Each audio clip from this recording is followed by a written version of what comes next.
ሰላም ይብዛላችሁ። እንዴት ሰነበታችሁ? ደህና ናችሁ? ክብር ለኢየሱስ ይሁን። ዛሬ መዝሙሮች ሲዘምር ነው ያደርኩት። መዝሙሮቹ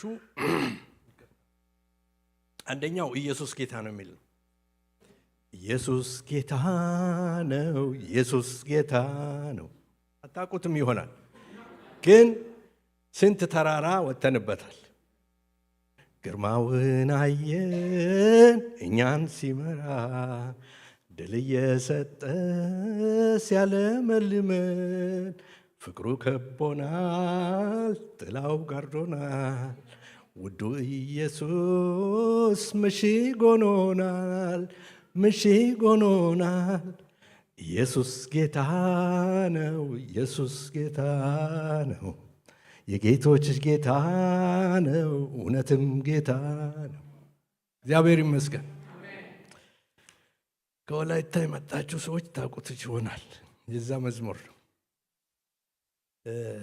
ሌላ ደግሞ ድሉ የጌታችን ነው፣ ድሉ የአምላካችን ነው፣ ድሉ ድሉ የጌታችን ነው። ጠላት ረገጠ፣ አርነት አወጀ፣ ለእኛ ለልጆቹ ማረፍ ያዘጋጀ። ድሉ የጌታችን ነው። የጠላት ማሽካካት ድንፋታ፣ የሰልፍ የጦር ብዛት ጋጋታ፣ ለኃያሉ ኢየሱስ ምኑ ነው? ሁሉም በእጁ ነው። ድሉ የጌታችን ነው፣ ድሉ የአምላካችን ነው፣ ድሉ ድሉ የጌታችን ነው። ጠላት ረገጠ፣ አርነት አወጀ፣ ለእኛ ለልጆቹ ማረፍ ያዘጋጀ። ድሉ የጌታችን ነው። ክብር ለኢየሱስ ይሁን። እና በዚህ መዝሙር ጉልበት ነው የመጣሁት ለማለት ነው እንጂ የሚያስቀረኝ ነገር ነበር ነው። አገባችሁ? ይዋጋ እንጂ እግዚአብሔር ይመስገን። አሜን። ዛሬ ለቤተ ክርስቲያናችን፣ ለእናንተ ለእህቶቼ፣ ለወንድሞቼ፣ ለእኔም ለራሴ ለቤቴ ሁሉ ማስተዋወቅ የምፈልገው ርዕስ አለ። ብዙ ጊዜ መጽሐፍ ቅዱሳችን ውስጥ የተጠቀሰ ነው፣ እግዚአብሔርን መምሰል የሚባል ነገር እና እኔ እግዚአብሔርን መምሰል ላስተምር አልችልም። ሁላችን ግን ያስተምር ለሚችለው ጌታ እንለምን። ጌታው ያስተምረኝ። ጊዜ ወስደን እንጸልይ። ለራሳችሁ ጸልዩ፣ እኔም ለራሴ ጸልያለሁ።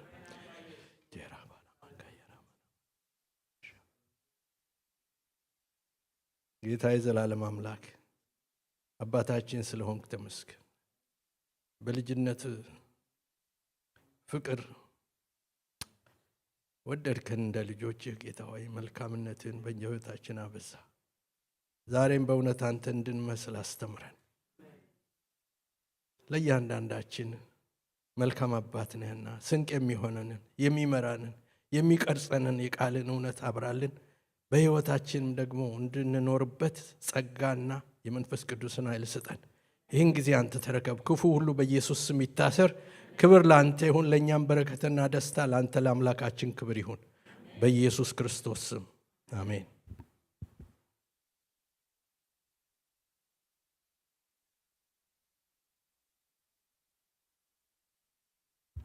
እግዚአብሔርን መምሰል የሚለው ሀሳብ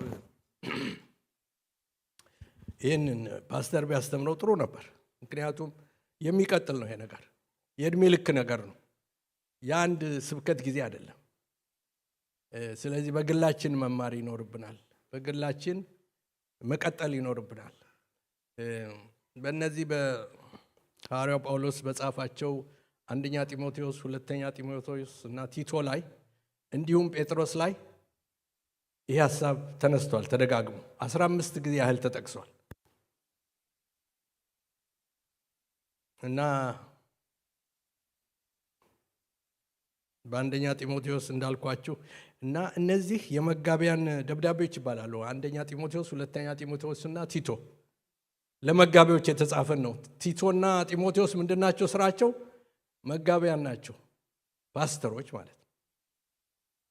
እና እነሱ ቤተክርስቲያንን እንዴት እንደሚያደራጁ፣ እንዴት ምን እንደሚያስተምሩ፣ ክርስቲያናዊ ህይወት ደግሞ ምን እንደሚመስል እንዲያስተምሩ ዝርዝር የሰጠበት ዝርዝር ትምህርት ያለበት ክፍል ነው። እግዚአብሔርን መምሰል በነባሩ ትርጉም አሁን እንዳልኩት ነው ቃሉ፣ እግዚአብሔርን መምሰል ይለዋል። በአዲሱ መደበኛ ትርጉም ግን ምን ይባላል? እውነተኛ መንፈሳዊ ህይወት። ትርጉሙ ያላችሁ ይሁት። አዲሱ መደበኛ ትርጉም ጥቅሱን ልሰጣችሁ ቻለው የት ጋር እንደሚገኝ። ጢሞቴዎስ ወይም ቲቶ 2:12 እና 13 ላይ ያለውን ተመልከቱት። የቲቶ መልእክት። እግዚአብሔር የተመሰገነ ይሁን። አብረነን እሺ፣ ለራሳችሁ እየጸለያችሁ ጌታ እንዲያስተምራችሁ። ምክንያቱም እኔ በጉባኤ ሆኜ ብዙ ጊዜ እግዚአብሔር ለእኔ ብቻ አስተምሮኝ ያውቃል። ሰባኪው እየሰበከ የሰውየውንም የሰባኪውንም ሰምቻለሁ፣ በልቤም ደግሞ ሌላ የሚያመጣውን የእግዚአብሔርን መልእክት ተቀብዬ አውቃለሁ። እና እንደዚህ ተለማመዱ። እግዚአብሔር ይባርካችኋል። እና አዲሱ መደበኛ ትርጉም ምን ይለዋል? እውነተኛ መንፈሳዊ ህይወት። እንግዲህ እግዚአብሔርን መምሰል የሚለው ርዕስ ሰፊ ነው፣ ጥልቅም ነው። ቅድም እንዳልኳችሁ ረጅም ጊዜ ሊፈጅ ይችላል እና ተደጋግሞ ልንማረው፣ ልናስበው፣ ልናሰላስለው የሚገባ ነገር ነው። ምክንያቱም ህይወታችን ከዳን በኋላ ጌታችን ኢየሱስ ክርስቶስን ከተቀበልን በኋላ ስንኖር፣ እድል ሰጥቶን በዚህ ምድር ላይ ስንኖር እግዚአብሔርን እየመሰልን ጌታ ኢየሱስን እየመሰልን እንድንሄድ ነው። ድነን ብቻ አይደለም የዳን ነው፣ በጸጋ ነው፣ በእምነት በጸጋ ነው። ምንም አልጨመርንበትም፣ ወደፊትም አንጨምርበትም። ግን የዳንበት ደግሞ ቤተሰብ ነን። አዲስ ህይወት ውስጥ ገብተናልና የዳንበት የእግዚአብሔር ልጆች ሆነናል። ስለዚህ የአምላካችን ልጆች። ድሮ ወጣት ሆኜ በጣም ተማሪ ቤት ውዬ ስገባ መንገድ ላይ እኔ የተወሰኑ ዓመት ባላገር ኖሬያለሁ። 1 ሰዓት ተኩል በእግሬ እየሄድኩ ማለት ነው። ከገበያ የሚመለሱ ሰዎች ሲያዩኝ እንዲህ እኔ በእግሬ ኩስኩስ ስላለው እነሱ በፈረስም ያለው ፈረስ በቅሎም ያለው በበቅሎ ይሄዳል። ያዩኝና አንተ የአባ ግርማ ልጅ ነህ አይደል ይላሉ። ምክንያቱም መልኬ ይመስላል አባቴ። ስለዚህ ይገርመኛል። ምን አይቶ ነው የሚያውቁኝ? እነሱ የአባቴን መልክ እኔ ላይ ያሉ። ዛሬ ጌታችን ኢየሱስ ክርስቶስን መልክ በእኛ ላይ ሰዎች አይተው፣ ያ ነው በቃ ፍላጎታችን፣ ያ ነው እንዲሆን የምንፈልገው። እኔን አይተው እኔ በጌታ የዳንኩ ነኝ ምናምን ማለቱ እሱ ጥሩ ነው። ግን አረጋን ሲያዩት ሰዎች ሁሉ ጊዜ እሱ እውነትም የእግዚአብሔር ሰው፣ እሱ ፊት ውሸት የለም፣ የሚዋሹ ሰዎች መጥፎ ነገር የሚናገሩም አይቀርቡም፣ እሱ የክርስቶስ ልጅ ነው ቢሉኝ ይሻለኛል። እና እግዚአብሔር ወደዛ እንዲያሳድገን ነው። እና የድግግሞች ነው ያልኩት ደግሞ የህይወት ልክ ጉዞ ስለሆነ፣ የእድሜ ልክ ጉዞ ስለሆነ የአንድ ሰሞን ብቻ አይደለም። እሁድ ስንመጣም አይደለ፣ ስንገናኝ ብቻ አይደለ፣ ሰው ሳይኖር አጠገባችን ማንም ሰው ምን ይለኛል በማንልበት በዛ በምንኖረው ኑሮ አባታችንን መስል ይሆን? የጋሼ እንትና ልጅ ይሉናል፣ የማማ እንትና ልጅ ይሉናል። ከሌ አንድ ጊዜ አንድ ሰው በጣም እናከብረው ሰው ያረፈና የመታሰቢያ ፕሮግራም ይባላል፣ ሜሞሪያል ሰርቪስ። በአበሻ ብዙ አልተለመደም፣ ምክንያቱም በባክግራውንዳችን ፍታት ነው የምናውቀው። እና ሆኖም እንደዛ አይነት ፕሮግራም ላይ እኔ ምራ ተባልኩና በጣም ደነቀኝትን። ለሰውየው ያለኝ ግምት ከፍተኛ ነው። እውነትም የእግዚአብሔር ሰው ነው። ሰው ሁሉ የተናገረው፣ እኔም ራሴ የተናገርኩት፣ ከሰውየው የተማርኩት፣ ህይወቱን የመራበት መንገድ፣ የከፈለው ዋጋ የሚያስከብረው ነበር። እና እውነትም የእግዚአብሔር ሰው ብለን ነው የቀበርነው። እና ዛሬ እኛም ጥያቄውን ማስተናገድ ጥሩ ነው። እኔ አሁን ብሰናበት ምን ብላችሁ ነው? ጋሽ ግርማ የሚያስቀን ብላችሁ ነው ወይስ ምን ብላችሁ ይሆን? እና ጌታን መምሰል እንድንለምደው ያስፈልጋል። መጽሐፉ ልመደው ነው የሚለው። እግዚአብሔርን መምሰል ራስን አስለምድ ነው አይደል የሚለው። የሚለመድ ነገር ነው። በአንድ ቀን ተሸምድዶ የሚያልቅ ነገር አይደለም። በቃል የሚጠና አይደለም። በኑሮ በተግባር ስንወድቅም እየተነሳን ስንደክምም እየበረታን ሳይገባንም የበለጠ እየተረዳን የምንሄድበት ህይወት ነው።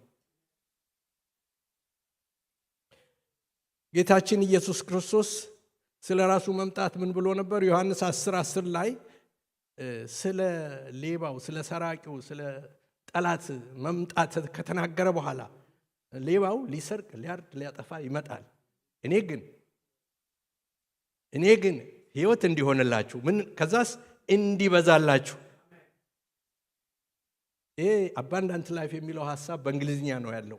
በአማርኛ ብዙ አይጎላም። እዚህ ላይ የተትረፈረፈ ህይወት የሚለው ቃል ብዙ አይመጣም በአማርኛ ትርጉማችን ላይ።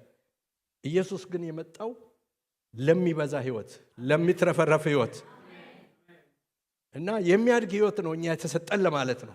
ይሄ ህይወት እኮ ትንሿን ብቻ ታማኝነት እሁድ መጥቼ ቸርቼን ተካፍዬ ሰፈሬ ጸጥ ብዬ አስራቴን ከፍዬ ከማንም ጋር አልጣላም አልጋጭም ምናምን ብለን ኖረን የምናልፋት አይደለችም።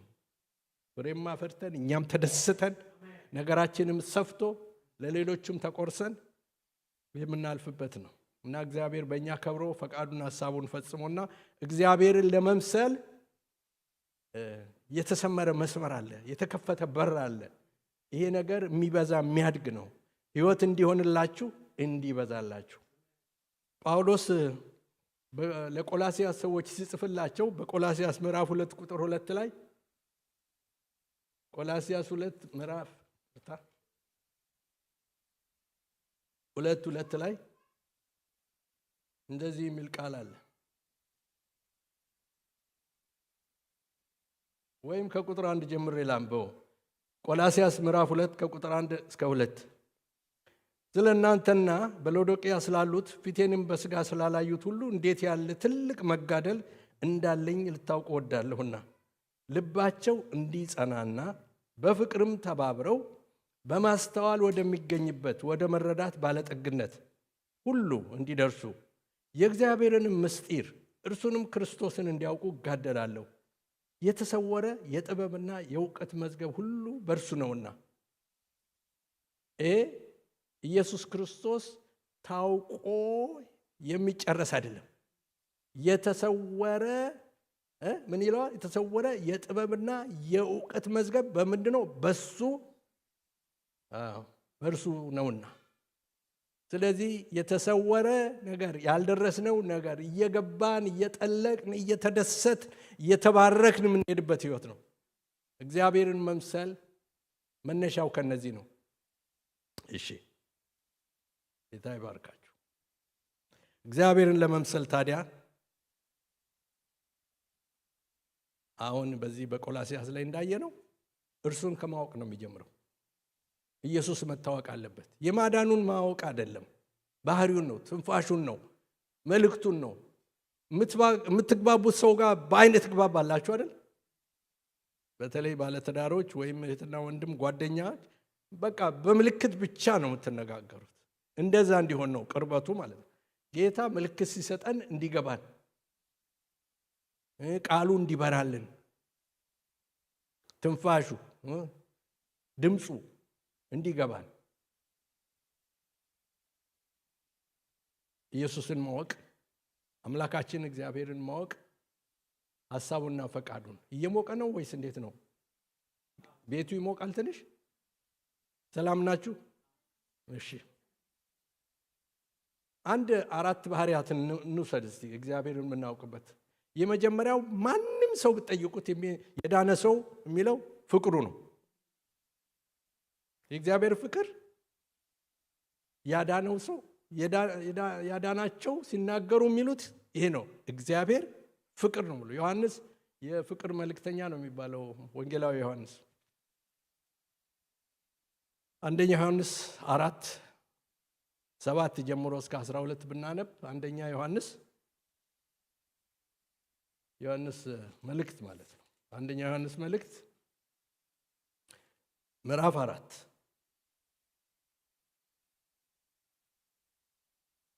ከቁጥር 7 ብንጀምር ወዳጆች ሆይ ፍቅር ከእግዚአብሔር ስለሆነ የሚወደውም ሁሉ ከእግዚአብሔር ስለተወለደ እግዚአብሔርንም ስለሚያውቅ እርስ በርሳችን እንዋደድ። ፍቅር የሌለው እግዚአብሔርን አያውቅም። እግዚአብሔር ምንድነው? ፍቅር ነውና። እግዚአብሔር ፍቅር ነው። እስቲ ይህንን ለራሳችን እንበለው። እግዚአብሔር ፍቅር ነው። እግዚአብሔር ፍቅር ነው።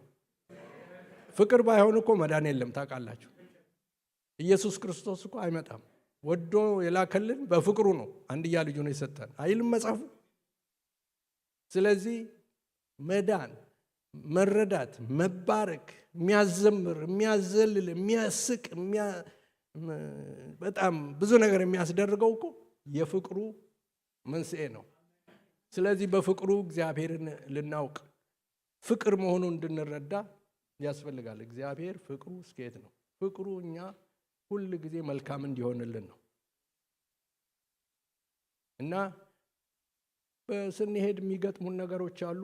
እግዚአብሔር ያንን ይወደዋል ማለት አይደለም። አቃንቶ ግን መስመር እንድንገባ ነው የሚፈልገው። የእግዚአብሔር ሐሳብ ሪዳምቲቭ ነው ማለት ማዳን ነው ስራው፣ መታደግ፣ መቤዠት ነው። እና ቅድም እንዳልኩት ነው ዮሐንስ 10:10 ላይ ሌባው ሊሰርቅ፣ ሊያርድ፣ ሊያጠፋ ነው የመጣው፣ እኔ ግን ሕይወት እንዲሆንላችሁ እንዲበዛላችሁ መጣው። እና እግዚአብሔር ፍቅር ነው። ጌታ የተመሰገነ ይሁን። ሳንመረጠው እኮ የመረጠን በፍቅሩ ነው። ሳንወደው እኮ የወደደን በፍቅሩ ነው። ተሸክመው ጥላ ከለላ የሆነን እኮ በፍቅሩ ነው። ለእኛ እኮ ፍጻሜና ተስፋ ያሰጣችሁ ዘንድ የሰላም ሐሳብ ነው ያለን እኮ በፍቅሩ ነው። የክፉ ነገር አይደለም ያለው እሱ ነው። ክብር ለኢየሱስ ይሁን። ስለዚህ እግዚአብሔርን በፍቅሩ እንድናውቀው፣ ይሄ ፍቅር እንዲገባን፣ ይሄ የተናገርኩት ብቻ አይደለም፣ ሁሉ ነገሩ የእግዚአብሔር ፍቅር ነው። ስለዚህ የጠለቀ ሐሳብ ስላለው እግዚአብሔርን በፍቅሩ እናውቀው ነው። ሁለተኛ እግዚአብሔር ቅዱስ መሆኑን ደግሞ እናውቅ። እግዚአብሔር ቅዱስ ነው ስንል የተለየ ነው፣ ያለ ኃጢአት ነው ማለታችን ነው። ስራው ትክክል ነው ማለታችን ነው። ያለ ነቀፋ ነው። እግዚአብሔር የሚነቀፍበት ነገር የለም። ስራ ሁሉ ትክክል ነው። እግዚአብሔር ጻድቅ ነው። እግዚአብሔር ቅዱስ ነው፣ የተለየ ያለ ኃጢአት። የሐና መዝሙር ሳሙኤል በተወለደ ጊዜ ነው። አንደኛ ሳሙኤል ላይ ነው አይደል? 2:2 ላይ ስትዘምራለች እኮ መዝሙሯ ትዝ ይላችኋል።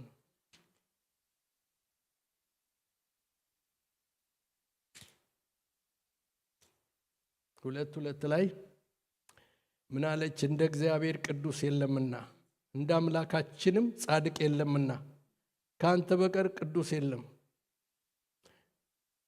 እግዚአብሔር ቅዱስ ነው፣ የተለየ ነው። ሐሳቡ፣ ስራው ትክክል ነው። ይሄ የተጣመመ ነገር እግዚአብሔር አይሰራም። ይሄ የእግዚአብሔር ባህሪ ቀጥተኝነትና ጽድቅ፣ ቅድስና ነው።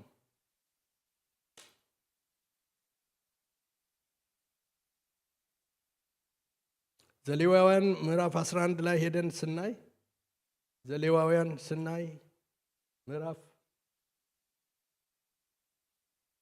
ዘሌዋውያን 11 ምክንያቱም ቃሉን ብናነበው በጣም ራሱ ቃሉ ስለሚያንጽ ነው።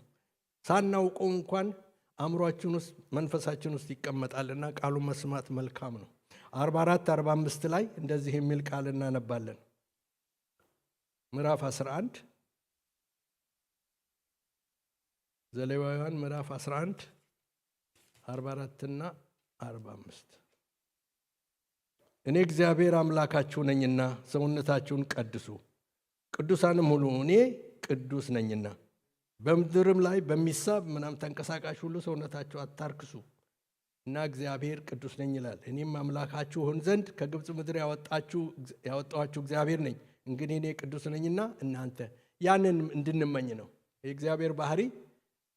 አንዱ ከፍቅር ቀጥሎ ያለው ቅድስናው ነው። ቅድስናው ቁጣውም ነው። ታውቃላችሁ ተቆጪ ግልፍተኛ ሳይሆን እግዚአብሔር ባህሪው ነው። ትክክለኛ ነገር ነው የሚፈልገው። ከትክክለኛ ነገር ሲወጣ የእግዚአብሔር ቁጣም አለ እና ስለዚህ ነው መመለስ ደግሞ መንገድ ያበጀልን፣ ንስሐ ያበጀልን። ኃጢአት አላደረግንም ብንል ራሳችንን እናስታለን አይደል? እንዋሻለን። ኃጢአታችንን ብንናዘዝ ኃጢአታችንን ይቅር ሊለን ከአመፃም ሁሉ ሊያነጻን ጌታ የታመነ ነው። የልጁም የኢየሱስ ክርስቶስ ደም ከኃጢአት ሁሉ ያነጻናል። አንደኛ ዮሐንስ ምዕራፍ 1 ላይ ነው 7 እስከ 9 ባለው። ክብር ለኢየሱስ ይሁን እና እግዚአብሔር ኃጢአተኛን ይወዳል፣ ኃጢአትን ግን ይቀጣል። ስለዚህ ነው ንስሐ መግባት ያለብን። የእግዚአብሔር የቅድስና ባህሪው አንዱ ኃጢአትን መጥላቱ ነው። ምክንያቱም ከባህሪው ውጭ ነው ለማለት ነው።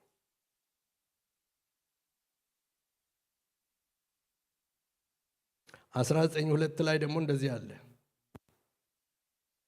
ለእስራኤል ልጆች ማህበር ሁሉ እንዲበላቸው እኔ እግዚአብሔር አምላካችሁ ቅዱስ ነኝና እናንተ ቅዱሳን ሁኑ።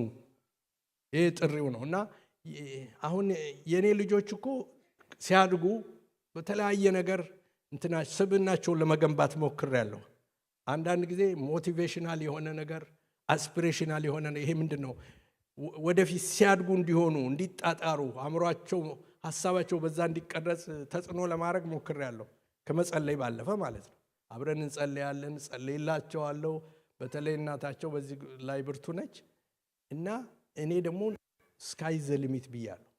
ማለት ልትሆኑ የማትችሉት ነገር የለም። እግዚአብሔር የሰጣችሁ ስጦታ እንድታድጉ እንድትጠቀሙበት፣ አእምሯችሁን፣ ትምህርታችሁን የላቀ ስፍራ እንድትደርሱ በሚል እና እግዚአብሔር እዚህ ጋር የሚለው እኔ ቅዱስ ነኝ ቅዱሳን ሁኑ ሲል የሰጠውት የአባታችሁ ባህሪ ይሄ ነው እና ይሄንን ነው መመኘት። ይሄ ነው የቤተሰባችን ሕግ። ቤተሰባችን ከአንተ ከዚህኛው ከማሙሽ ከማሚቱ የሚጠብቀው የቤተሰባችን ሕግ ቅድስና ነው። ምክንያቱም እኔ ቅዱስ ነኝ አለ እግዚአብሔር አምላክ። ስሙ የተመሰገነ ይሁን። እግዚአብሔር አምላኩ የሆነ ሕዝብ ምስጉን ነው ይላል እና ይህን ሁሉ ባህሪ ስናነሳ እግዚአብሔር ፊት መቆም በሰው አይቻልም። ኢየሱስ ነው በፊቱ ያቆመን። ይሄን መታወቅ አለበት። መዝሙር 15 ላይ የሚለውን ከቁጥር 1 ጀምሮ አቤቱ በድንኳንህ ማን ያድራል? በቅዱስ ተራራ ማን ይቆማል? እዛው ጥያቄውን ይጠይቅና ቁጥር 1 ላይ እስከ 4 ብታነቡ መዝሙር 15 ላይ መልሶ አለ እዛው። እንደዚህ የሆነ ወንድሞቹን የሚያከብር የማይጠላ እና እግዚአብሔር ይመስገን እና በፊቱ የሚያቆመን የኢየሱስ ክርስቶስ ደም ነው። ስለዚህ እኛ የተለየን ሰዎች ነን፣ በደም የተገዛን ነን። ኢየሱስ ክርስቶስ ትናንትና ዛሬም ለዘላለም ያው ነው ይላል አይደል? ድሮም አልተለወጠም፣ ዛሬም አልተለወጠም፣ ወደፊትም አይለወጥም። ስለዚህ ነው እኛ የእሱ ባህሪ ተካፋይ እንድንሆን የሚጋብዘን የሚያስተምረን። እግዚአብሔር ርኅሩህና መሐሪ ነው። በሶስተኛ ደረጃ የምናየው እግዚአብሔር ርኅሩህ ነው፣ መሐሪ ነው። መዝሙር 103 እናንብብ። 103 ቁጥር ከ8 እስከ 13 ያለውን 103 መዝሙር 103 በቅንፍ ማለት ነው በአማርኛ።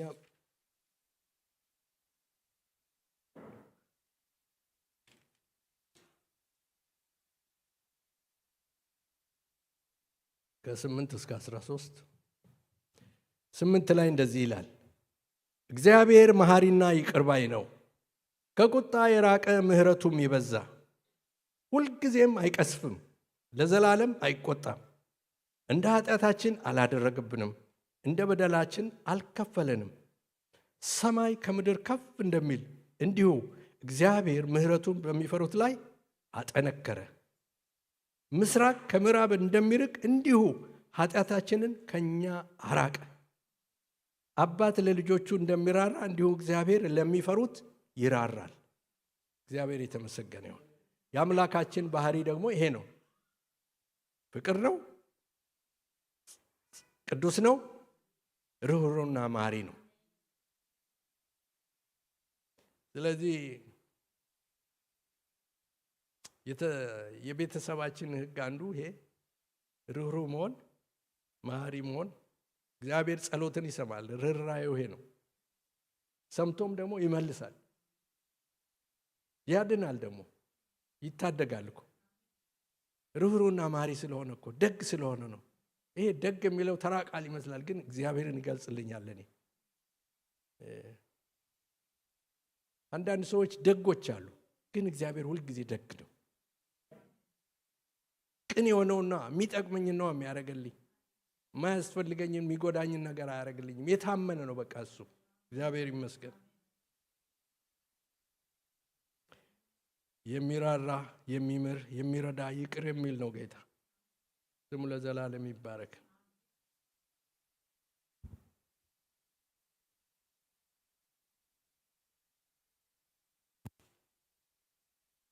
እግዚአብሔር ደግሞ በነገር ሁሉ ጻድቅ ነው።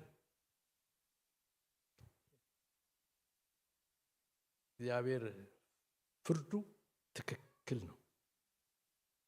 እንኳን የሱ እሱ እያየ ፍትህ ሲጣመም ዝም አይልም።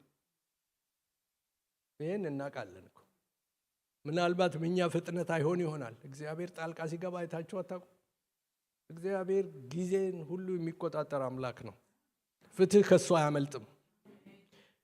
እግዚአብሔር ጻድቅ ነው ስንል የፍትህ አምላክ ነው። ፍርዱም ትክክል ነው ማለት አይዛነፍም ማለት ነው። ሰቆቃወ ኤርምያስ ምዕራፍ 3 ቁጥር 36 ላይ የሰውን ፍርድ ያጣምም ዘንድ እግዚአብሔር እሺ አይልም ይላል አይደል? እዚህ መጣ እዚህ ላይ እና አንዳንድ ጊዜ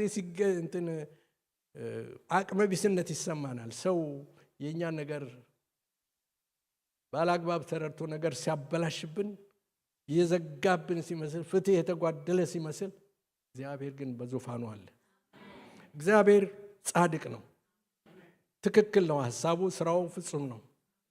ስለዚህ የሰውንም ፍርድ ይጣመም ዘንድ ጌታ እሺ አይልም። ደስ ይለኛል እሺ አይልም የሚለው ማለት ባህሪው ስለሆነ አይፈቅድም ማለት ነው። እና አንዳንድ ጊዜ ቶሎ ፈጥኖ ላይሆን ይችላል። ቆይቶ ግን እናያለን ከታገሰ። እግዚአብሔር ይመስገን። እንግዲህ ይህን ያህል ካልን የእግዚአብሔርን ባህሪያት ገልጸን እንኳን ጨርሰው እንዲሁ ለዛሬ የዕለት ምግባችን ነው። የዕለት ምግባችንን ያህል ይብቃንና እስቲ ወደኛ እንገልብጠው። ደግሞ ይሄንን እግዚአብሔርን የሚመስል ሰው ቅድም እንዳልኳችሁ ግርማ አባቱን ይመስላል ሲባል አባቴ እንግዲህ ባህሪ አላቸው የታወቁበት። እኔም የማውቀው የሰላም ሰው ናቸው፣ አስታራቂ ናቸው። እኔ ሳቃቸው ለምክር ሰዎች እሳቸው ጋር ይመጣሉ።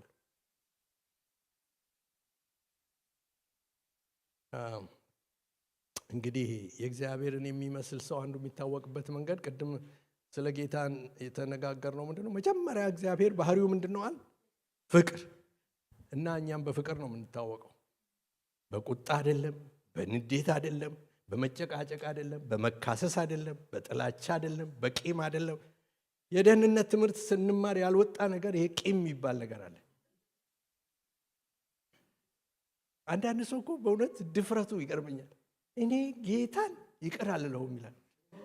ጌታን እኮ ራሱን አይደለም ስለ ሌላ ሰው ሲናገር መማሉ እኮ ነው በጌታ። እኔ ጌታን እሱ በሚያውቀው ይቅር አልለውም። ይሄን ሊገባ እንደዚህ የሚባል ነገር የለም። ጌታ ይቅር ያለው እኮ መርጦ አይደለም ያንተን ኃጢአት፣ ያንቺን ኃጢአት ይቅር ያለን የኔን ኃጢአት መርጦ ነው፣ ሁሉን ነው። ስለዚህ ለሰው ማንሰጠው ይቅርታ መኖር የለበትም። ካለም ደግሞ ችግር ላይ ነን ማለት ነው እንጂ እንደዚህ ብለን የሱን ነገር ምናምን የሚባል ነገር የለም። መጀመሪያ ራሳችን ነን ይቅር ማለት ያለብን። ከቻለ ይቅርታ ይጠይቀን፣ እኛም ይቅርታ እንጠይቅ የበደልነውን ሰው እና በፍቅር ነው መታወቅ ያለብን። ቃሉ የሚፈቅድልን ነው። ምንድነው? ዮሐንስ ወንጌል ምዕራፍ 13 ቁጥር 34 ላይ መሰለኝ 34 35 ምን ይላል? እዚህ ላይ መጥቷል። ማምጣት ትችላላችሁ።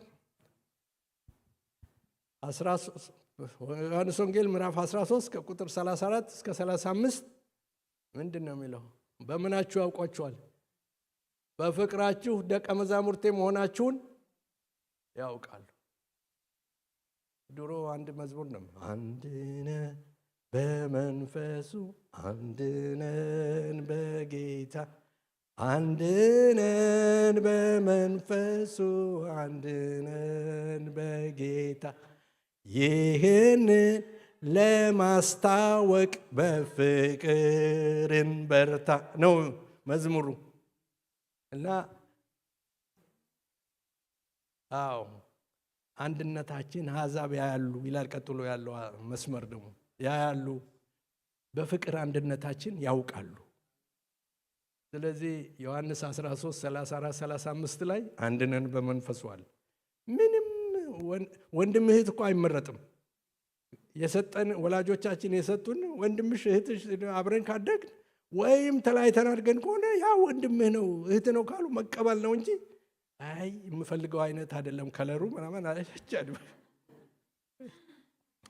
ስለዚህ ኤፌሶን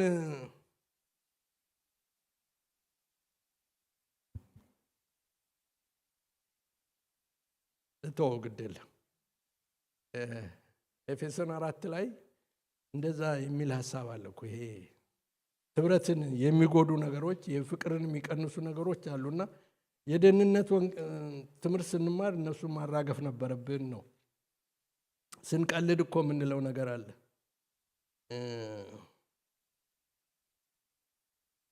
እንዳትቆጡኝ እሺ። አበሻ እንትኑ ሲመረመር አሉ የደሙ ዲኤንኤው ነው ደሙ ሲመረመር ውስጡ ልዩ ንጥረ ነገር ተገኘበት። እንጀራ ስለሚበላ ነው አሉ። ምንድነው? ቂም የሚባል ይውደቅ አይደል? አሜን። ስለዚህ ዛሬ እስቲ እንጣለው። በልባችሁ ያለ ትዝ የሚላችሁ እናንተና መንፈስ ቅዱስ የምትተዋወቁት አሁን እንጣለው አይደል? ይውደቅ። እኛ የቂም ሰዎች አይደለንም።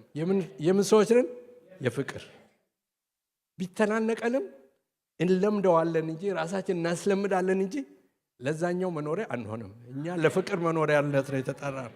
ጌታ ይመስገን።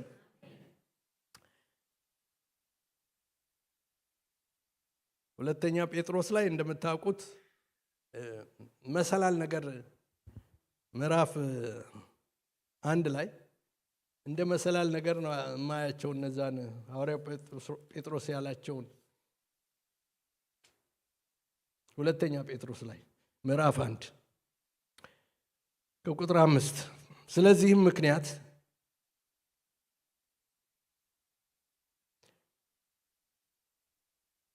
ከላይ ላንብበው መሰለኝ፣ ጥሩ ሀሳብ ነው። እስከ ቁጥር 7 መጨረሻ ድረስ አነባለሁ። ከቁጥር 2 ጀምሬ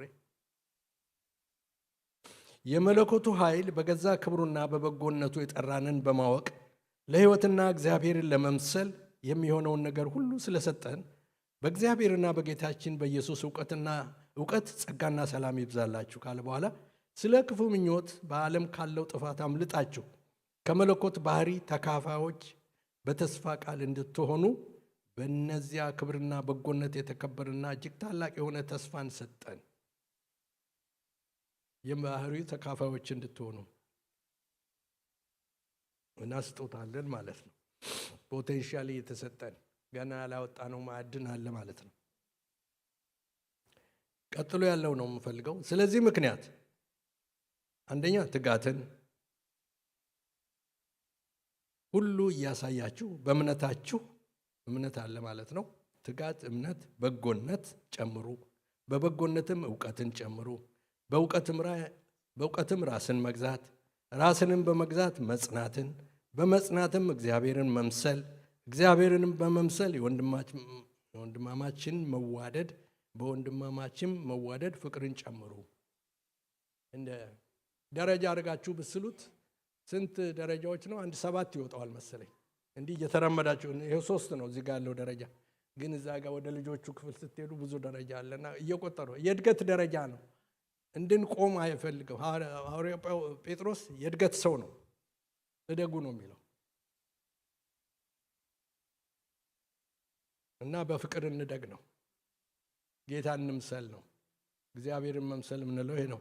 ሁለተኛ በእምነትና በታማኝነት በመጽናት የእግዚአብሔር ሰው እግዚአብሔርን መሰለ የምንለው ታማኝ ሲሆን፣ በጌታ ላይ ሲታመን፣ እርሱም ደግሞ ታማኝ ሲሆን በተሰጠው ኃላፊነት። እዚህ ጋር ያሉ ሰዎች የሚጽፉ ሳይ እንዴት ደስ ይላል! ባካችሁ ያበረታታኛል። ልጨምርበት ጨምርበት። ጌታ ይባርካችሁ። እና በእምነት እግዚአብሔርን በመታመን ቃሉን በመታመን በሁኔታዎች ላለመበገር ማለት ነው። የሚጠራርጉ ነገሮች ይመጣሉ፣ የሚገፋፉ የሚገፈታትሩ ነገሮች ይመጣሉ። የእግዚአብሔር ሰው በዛ ጊዜ ይጸናል፣ በቃሉ ማለት ነው። በእምነት ይቆማል ማለት ነው። እና እግዚአብሔርም ደግሞ ይታመንበታል ማለት ነው። እንዲታመንበት ራሱን ያቀርባል ማለት ነው። እግዚአብሔር በሰው ታምኖ አያውቅም፣ ግን ለሰው ኃላፊነት ይሰጣል። ግን በራሱ ተመክቶ ነው። ምክንያቱም በዛ ውስጥ ሰው ውስጥ ጸጋውን አድርጎ ሐሳቡን ሊፈጽም ማለት ነው። ስለዚህ በታማኝነት እና በመጽናት የእግዚአብሔር ሰው ደግሞ የተጠራው ለጽናት ነው እና በትንሹ በትልቁ ሲገፈተር ስፍራውን እንዳይለቅ ነው። ስፍራችሁን አትልቀቁ ይላል አይደል? ምንድነው የፓስተር ካሳሁን መዝሙር ሰሞኑን እየመጣልኝ ነበር። 7 እጥፍ ቢያነድ ጠላቴ እሳቱን ነው እና የመቆም ምስጢር ጌታ እንጂ አይደለም ሁኔታ ምናምን የሚለው ቢጮህም ምንም ቢልም አያሸንፍም። የጠራኝ ከኔ ጋራ ነው። እንደዛ ብሎ ጥርስን ነክሶ መቆም ያስፈልጋል። በሁኔታዎች ነገሮች ቀላል ስለሆኑ ሳይሆን በቃ እድል ፈንታችን ያ ነው። እኛ የፍቅር ልጆች ነን። በወደደን በአምላካችን በቃሉ እንድንጸና እና ችግር ደግሞ መቋቋም መልመድ፣ ራስን ማስለመድ ያስፈልጋል። መንፈሳዊ ሕይወት አልጋ ባልጋ አይደለም። እዛ ጢሞቴዎስ ላይ ምናልባት እሱም ማንበቢ ነው። 2ኛ ጢሞቴዎስ ላይ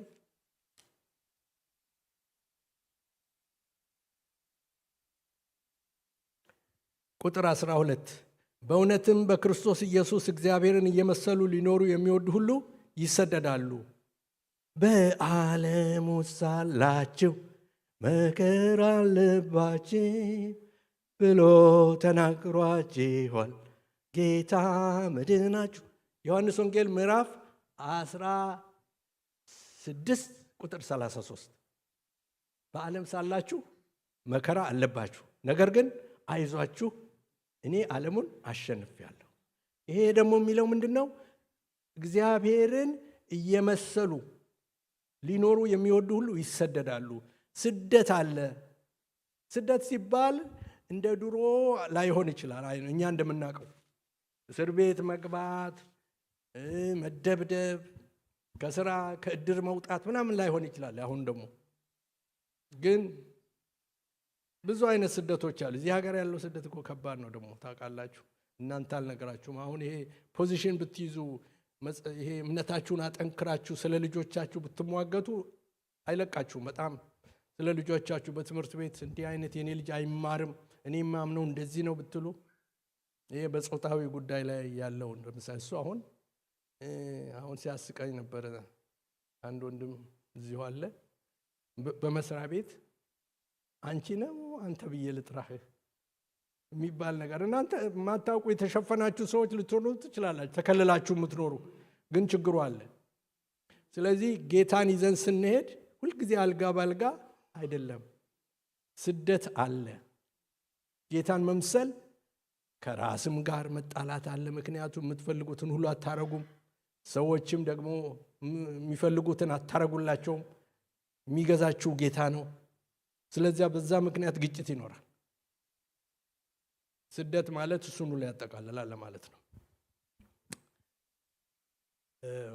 ሌላ በጽናት አንድ ምሳሌ ትዝ ይለኛል። አንድ ልጅ ኬንያ ኮሌጅ እየተማረ ሳለ ወላጆቹ ጊዜያቸው ኬንያ ነበር የሚኖሩት፣ ጨርሰው ወደ ኢትዮጵያ ሄዱና ትምህርቱን እስኪጨርስ እናንተ ጋር ይሆን አሉ። እሺ አልን። በጣም ጥሩ ልጅ ነው። በኋላ አንዳንድ ጠንካራ ነገሮች ደረሱበት። መወሰን ያለበት ነገር ኮሌጅ ተማሪ እኮ ነው። ክፍሉን ዘግቶ ጾም ጸሎት ሳምንቱን ሙሉ። እኔ እንደዚህ አይነት ወጣት አይቼ አላቅም በአሁኑ ዘመን። ጽናት የምለው እንዲህ አይነቱን ነው። እግዚአብሔርን ጠብቆ ተቀብሎ አሁን እዚህ ሀገር ነው ትዳር መስርቶ ምን ብሎ በሙያ ሁሉ በጣም ጥሩ ሆኖ ልጆች ወልዶ ይኖራል። የሚገርመኝ ልጅ ነው። እና እንዲህ አይነት ሰዎች ልብ ያሳርፋሉ። ሸብረክ አይሉማ። ፈተና ሲገጥማቸው አቋራጭ መንገድ አይወስዱም። እግዚአብሔር ያላቸውን ብቻ ቀጥተኛውን መንገድ ይሄዱና ይደርሳሉ። እና በዚህ ነው በታማኝነት በጽናት እና በእምነት ጌታን እንድንመስለው። እግዚአብሔርን የሚመስል ሰው ምልክቱ እንዲህ አይነት ነገሮች ይታዩበታል ማለት ነው። ፈተና ሲገጥመው በሩን ነው የሚዘጋው፣ ይጸልያል ማለት ነው እንጂ እየዞረ ስልክ እየደወለ ምንም የሽንፈት እንትን ነው። ለሚታመኑ ሰዎች ብቻ ነው መደወል የምትችሉት እንጂ ላገኛችሁ ሰዎች አይደለም። ለሚጸልዩላችሁ እርግጠኛ ለሆናችሁ ሰው ነው መደወል የሚያስፈልጋችሁ። እኔ እንደዛ ነው። ምክንያቱም የሚረዳኝ ካልሆነ እኔው ወሬውን እችልበታለሁ። ገብቷችኋል አይደል? ነገሩ የሚያወራላችሁ ፈልጋችሁ አይደለም፣ የሚጸልይላችሁ ነው አይደል? እና በመከራ ጊዜ እንደዚህ ስፍራ ላለመልቀቅ መከራ አለ እያላተመን ቢሆንም ጸንተን እግዚአብሔር ያዘጋጀልን በጎነት እንወርሳለን፣ እንቀጥላለን። ህይወት እየበዛልን እየተተረፈረፈልን እንቀጥላለን ማለት ነው። ግን ዝም ብሎ አይደለም፣ ዋጋ ያስከፍላል። የሚለመድ ነገር ነው ይሄ ህይወት። የምናስለምደው ራሳችንን ነውና ሌላው በበጎነትና በደግነት በየዋህነት ቅድም ያለው የአምላካችን ባህሪ ነው። ስለዚህ አሁን ቤቲ ባንቺ የምናየው ቶሎ አንድ ሰው ተቸገረ ሲባል ቶሎ ብለሽ ፋንድሚ ነው ምንድነው ጎፋንድሚ ለሷ እንትን አያስፈልጋትም። አንዳንዶች ባህሪ የተለያየ ነው ታውቃላችሁ። ሰው አንዳንዱ ወዲያው እርምጃ ይወስዳል፣ አንዳንዱን ቆይ እንደ ተረጋ ብለን ምን ያስከትላል ምን ይመጣል ምናምን ብሎ ነው። ስለዚህ ለድንገተኛ ነገር የሚያስፈልገው እንደነ ቤቲ አይነት ነው። ኢመርጀንሲ ላይ ወዲያውኑ ወደ አክሽን ሰውን ወደ መርዳት የሚሄድ። ሌላው ደግሞ ይሄ ሰው በቃ ለሁል ጊዜ ከእንደዚህ አይነት ችግር እንዲወጣ ምን ብናደርግለት ይሻላል ብሎ ደግሞ ይዘጋጃል። ያኛው ደግሞ ለዛኛው ጊዜ ነው የሚያስፈልገው። ስለዚህ ሁላችን አንድ ላይ መሆን አንድ አይነት መሆን አያስፈልገንም። ግን ደግ እንድንሆን የአባታችን ባህሪ ነው። ርህሩህ እንድንሆን፣ የዋህ እንድንሆን፣ ነገሮችን በቅንነት ቶሎ ለመረዳት ምን አስቦ ነው ምናምን እንደሱ ካል ምን ቶሎ እርምጃ መውሰድ አንችልም። እኔ ብዙ እቸገራለሁ። ምክንያቱም እኔ ይሄን እርምጃ ስራመድ እዚህ ጋር ምን ላይ እንደምረግጥ አውቄ ነው መራመድ የምፈልገው። የባህሪ ልዩነት ነው። የተማርኩትም ትምህርት እንደዛ ነው የሚያደርገኝ። እንትኑ ቀርጾኛል። መሐንዲስ ስለሆንኩ በካልኩሌሽን ነው ነገር ሁሉ። የተወሰነ ድረስ ጥሩ ነው እና ሁሉም እንደደረሰበት ይመላለስ ብዬ ያልኩት ሰው ያስቀኛል።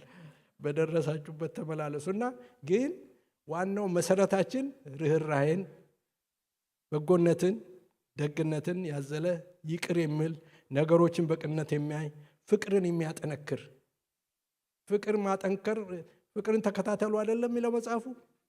ፍቅር መጠንከር አለበት፣ መመገብ አለብን። በአሁኑ ጊዜ ሐሜቱ፣ ስልኩ፣ ሌላው ሁሉ በሙሉ ፍቅርን የሚያላላ ነው። እኛ ግን እድል ፈንታችን ፍቅርን ከሚያላሉ ሳይሆን ፍቅርን ከሚያጠናክሩ ሰዎች ነን አይደል? እዛም ያላችሁ እግዚአብሔር ይባርካችሁ። ስለዚህ አምላካችንን ምን መስለው አንዱ ምልክታችን ይሄ ነው። ገር በጎ ማለት ያኛውን እኮ ረስተነው አይደለም። ማቴዎስ 10:16 ላይ ያለው ማቴዎስ 10:16 ምን ይላል? ማቴዎስ ወንጌል ምዕራፍ 10:16 እዚህ ላይ እንዲወጣ ፈልጋለሁ። እሱ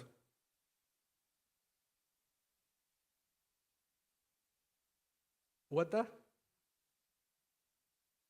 ምን ይላል? እሺ በጣም ጥሩ ነው። ማቴዎስ ምዕራፍ 10 ቁጥር 16 ላይ እነሆ እኔ እንደ በጎች በተኩላዎች መካከል ልካችኋለሁ። ስለዚህ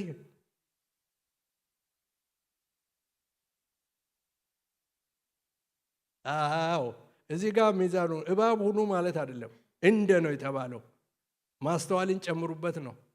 ማስተዋል ይጋርዳል፣ ጥንቃቄ ይጠብቃል የሚለው ነው። አትርሱ። ደግም ሁኑ፣ ርኅሩህም ሁኑ፣ ቅንም ሁኑ። ያንን ደግሞ አንዳንድ መስመሮች አሉ የማይታለፉ እና እነሱን አትርሷቸው ነው። እንደ እባብ ልባሞች፣ እንደ እርግብ የዋሆች። እርግብ ብቻ አትሁኑ። እርግብም የዛንም ባህሪ ሐዋርያ ጳውሎስ አሁን ጥቅሱን አላውቅም፣ ቆሮንቶስ ውስጥ እንደሆነ ይመስለኛል። የሰይጣንን ሐሳብ አንስተውምና ስለዚህ አንታለልም። እና እሱ እንደ ገባውን ሰዎች መስሎ ነው የሚመጣው። ከሩቅ የመጡ መስለው አይደል? አሮጌ ልብስ ልብሰው የተቀዳደደ ነገር ከሩቅ ነው መጣ ነው። ዝናችሁን ሰምተን ከእናንተ ጋር ሰላም ልናወርድ ምናምን ብለዋቸው ነው አይደል? እነ ኢያሱን ያታለሏቸው። ስለዚህ ሚዛናችሁን ጠብቁ ነው። ሌላ እግዚአብሔርን የሚመስል ሰው የሚታወቅበት በትዕግስት ራስን በመግዛትና በጨዋነት በጭምትነት። አሁን እነዚህ ነገሮች በአሁኑ ዘመን ብዙ በመናገር ነው። በቃ በተለይ እዚህ ሀገር ባህል you have to sell yourself እኮ ስለ ራስህ ከፍተኛ ትምህርቱን አረሰውም። ስለ ራሳችሁ በሚያስፈልግበት ቦታ ተናገሩ። ለስራ ኢንተርቪው ወይም ደግሞ አሁን ስብሰባ ስትካፈሉ ዝም አትበሉ። ስብሰባ ላይ ከሄዳችሁ መኖራችሁ ይታወቅ። ባይገባችሁም ርዕሱ እንኳን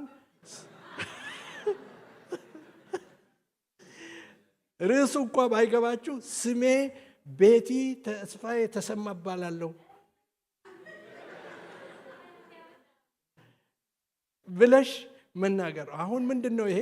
ለዚህ ሀገር ባህል ጠቃሚ ነው፣ በተለይ በስራ ዓለም ማለት ነው።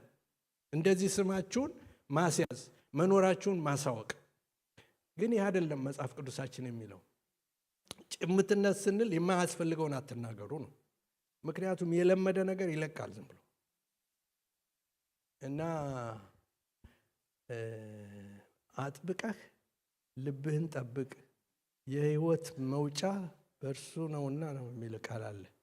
ሌላ በነገር ብዛት ኃጢአት የሚል ቃል አለ ደግሞ። ስለዚህ ለአፍህ አርነት አትስጥ። እንደሱ ማለት ነው ጭምትነት። ጭምት የሚባሉ ሰዎች በጣም ጥቂት ናቸው በአሁኑ ጊዜ። ስለማያውቁ እኮ አይደለም፣ አውቆ ዝም ማለት። በሚያስፈልገው ጊዜ ብቻ እናገራለሁ ደግሞ ያኔ ሲናገርም ይሰማል እኮ። ጭምት ሰው ተጠንቅቆ ነው ለምን የሚናገረውም የማሰቢያ ጊዜ አለው። ሌላው ታታታታታ ስለሚል እንግዲህ እንትኖች ላትወዱት ትችላላችሁ። ፐርሰናሊቲ የተለያየ ስለሆነ ግን ዝም በሉ ማለት አይደለም። በሚያስፈልጋችሁ ቦታ የከበረ ነገር ተናገሩ። እናንተ ውስጥ ብዙ የከበረ ነገር አለ። የሰው መንገድ ልታቃኑ የምትችሉ፣ ያዘን ልታጽናኑ የምትችሉ መዝናችሁ እውነት ስላላችሁ። ግን መጽሐፉ እንደሚል እኮ እውነት ያለው ሰው እውነት ብቻውን ይቆርጣል፣ ፍቅር ሲኖረው ግን ያክማል። እውነትን በፍቅር ነው መያዝ አለብን። ገብቷችኋል? አንድ ፋክት ቢኖራችሁ በቃ ያችን እድል ነው የምትጠብቁት። መቼ አግኝቼው በቃ ይሄን አፈንድቼ ምናምን አይደለም። እሱ የፍቅር ማጽኛ መንገድ አይደለም።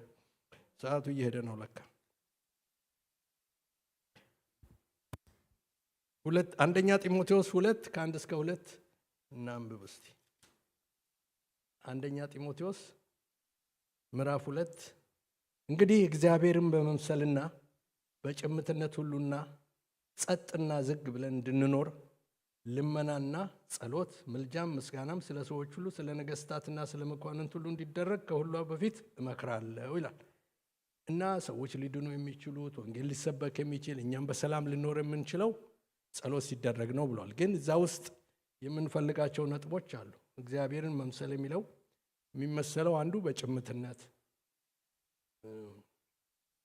ልመናና ጸሎት ያለበት፣ ምልጃም ያለበት፣ ምስጋናም ያለበት ነው። በትህትና ደግሞ ጌታን እንመስላለን። ትሁት ሰው በአሁን ቅድም ያልኳችሁ የዚህ ሀገርን ባህል እሱ እንኳን ባህል ይሄኛው እንኳን ባህል እንትና ይሻገራል። ትዕቢተኛ ሰው የትም እቡይ ነው አይደል? ትዕቢተኛ ማለት ነው እቡይ በግዕዝ። እና የኛ እድል ፈንታ ከጌታ ተማሩ የተባልነው ኢየሱስ ክርስቶስ ምን አለ? ቀንበሬን በላያችሁ ተሸከሙ። እኔ ቀንበሬ ምንድን ነው? ቀሊል ሸክሜም ቀሊል ቀንበሬን ልዝብ ነውና። ለምን አላነበውም? ጠፋኝ እኮ። ማቴዎስ 11 ቁጥር 29 እስከ 30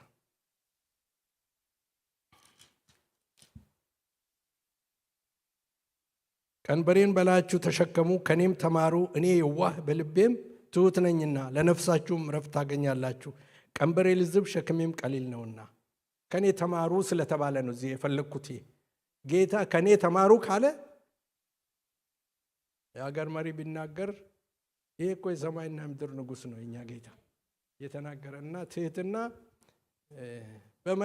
መሸነፍ ነው። ብዙ ጊዜ እኛ ማንቀበለው መሸነፍ ይመስለናል። ማሸነፍ ነው ግን ትህትና። ገብቶናል? ትሁት ሰው አሸናፊ ነው በትህትናው ማለት ነው። ቁጣውን አይገልጥ፣ አላዋቂነቱንም አይገልጥም። ገብቷቸዋል? ማቅሰው ብዙ ቁጣውንም ከገለጸ ምን ካለ ምናለ አላዋቂ መሆኑም ይታወቅበት። ዝም ያለ ሰው ግን አዋቂ ነው የሚመስለው። ዋናው ግን በትህትና ዝም እንበል ነው። በትህትና እንውጣ እንውረድ፣ በሰዎች መካከል በትህትና እንመላለስ። በተለይ በቤተ ክርስቲያን ትህትና መታወቂያችን ይሁን እና ጌታን የምንመስል ሰዎች አንዱ መታወቂያችን ትህትና ነው። ልከልሰው ፍቅር ብለናል። እምነት፣ ታማኝነትና ጽናት፣ በጎነት፣ የዋህነትና ደግነት፣ የሚራራ ይቅር የሚል ብለናል። በትዕግስት ራስን በመግዛትና በጨዋነት በጭምትነት። ጨዋ ሰው ማለት እንግዲህ ታውቃላችሁ አይደል?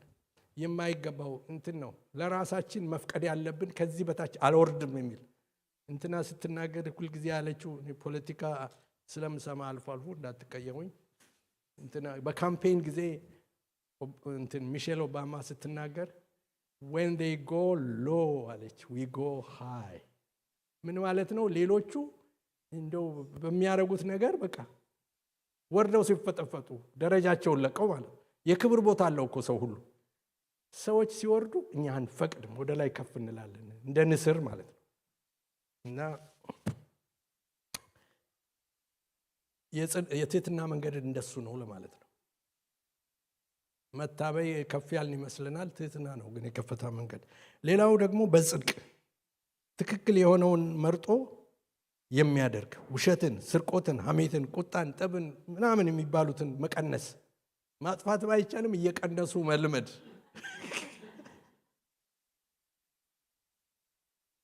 ይሻላል አይደል?